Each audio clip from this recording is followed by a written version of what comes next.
Sweet. Tick tick 1. Tick tick 2. Tick tick 3. Tick tick 4. Tick tick 5. तिने ठरवलं आजपासून मी हारणार आहे. ओके, वेल डन. सो गाईज, तुम्हाला दोघांना रिक्वेस्ट आहे की तुम्ही इथे काउचवरती बसून घ्यायचं साईडला. एक छोटेसे 2-3 परफॉर्मन्स आहेत, ते फक्त या ठिकाणी पुढे बसलं तरी चालेल. Okay, couch.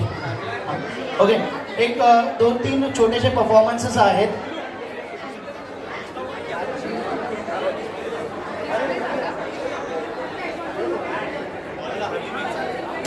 तर तो सगळ्यांनी एन्जॉय करायचा आहे आणि त्याच्यानंतर या ठिकाणी लिनिशा येणार आहे परफॉर्म करण्यासाठी. So I would request to Linisha, get ready for the your performance. Come on.